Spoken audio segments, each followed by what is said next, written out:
Hello everyone, I'm Wayne and welcome to Goals by the Numbers. If you're passionate about football and love diving into the stats behind every game, you've come to the right place. We break down performances, analyse tactics, sometimes, and give you a deep statistical look at the biggest matches.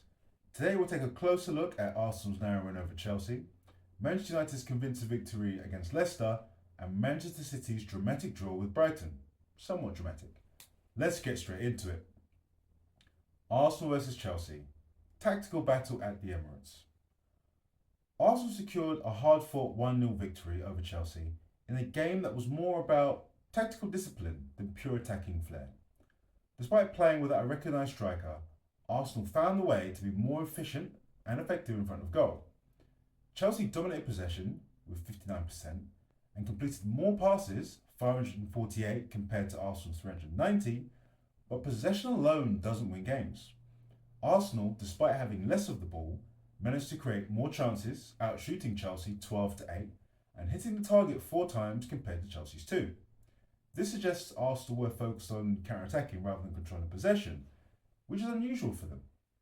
Interestingly, both teams had similar long pass percentages, with around 12% of their passes travelling 30 yards or more, and both goalkeepers opted for long kicks 19 times.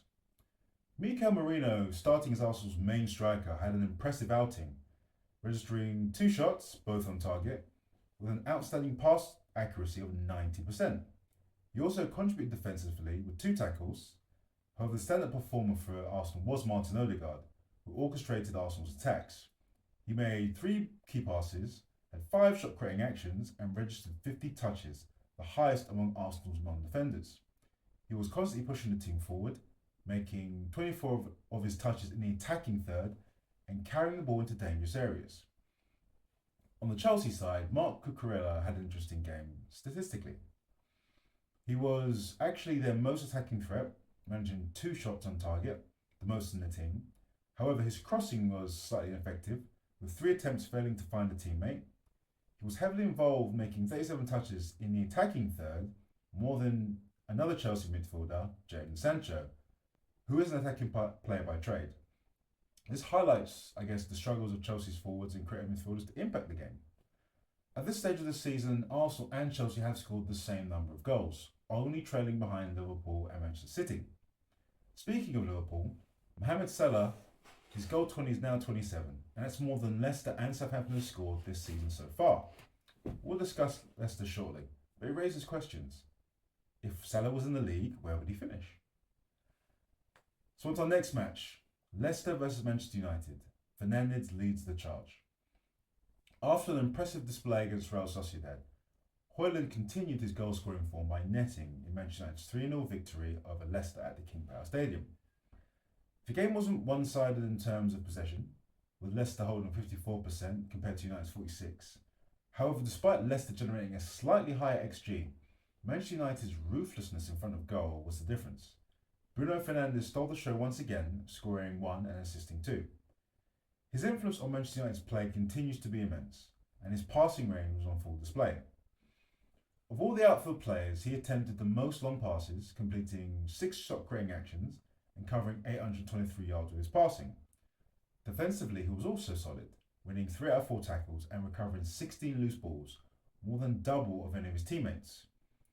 Leicester weren't without chances, as 4 of their players created 3 shot-creating actions or more.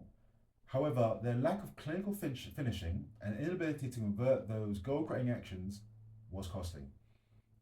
Interestingly, both teams focused their attacks down the same side of the pitch. Leicester favoured their right at 39%, while Manchester United attacked down their left at 46%. Yet Leicester failed to register a single shot from the right-hand side of the box, whereas United were more balanced in their shot placement.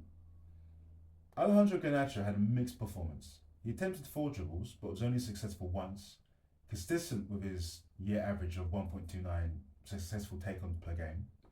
However, he made all 3 of his shots count by hitting the target each time. His creative impact was limited, as he didn't register any assists, and his XAG, expected assisted goals, remains low at 0.1 for this season. Perhaps a deeper dive into his numbers in a future episode might reveal if he can be used in the right role. Manchester City versus Brighton. Title race slipping away. Manchester City's 2-2 draw with Brighton was a frustrating one for Pep Guardiola's side. City actually put the ball in the net 3 times but were left with just a point. With their title hopes all but gone, Brighton are proving to be surprise contenders for the Champions League spot. City currently in 5th are 1 point ahead of Brighton in 7th, while Chelsea in 4th are 5 points ahead of Bournemouth in 10th. The battle for European football is really heating up. Despite City dominating possession, 60% to Brighton's 40, they only managed 3 shots on target, the same as Brighton. Defensive statistics were nearly identical, with both teams making 27 clearances and conceding 10 fouls each. However, Brighton's 5 yellow cards compared to City's 2 show they had to be aggressive to hold off Manchester City. Diego Gomez had a busy game in midfield, making 6 tackles, 2 interceptions and even contributing with 2 shots. Meanwhile, a Channel favourite, Karim Mitoma, had another impactful performance.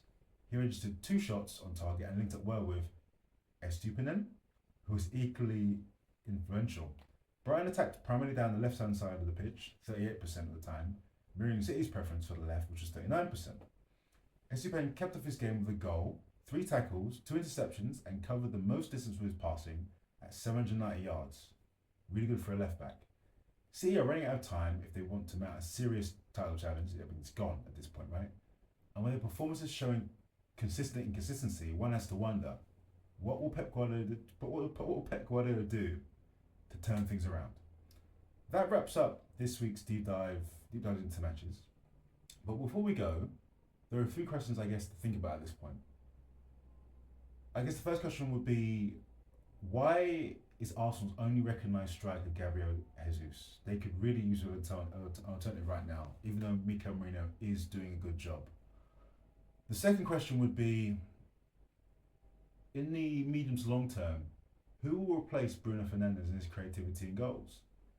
And I guess the third question would be, will we get a surprise team qualifying for the Champions League? Let me know your thoughts in the comments below. Like and subscribe. Thank you for watching. This has been Goals by the Numbers, and I'll see you next time.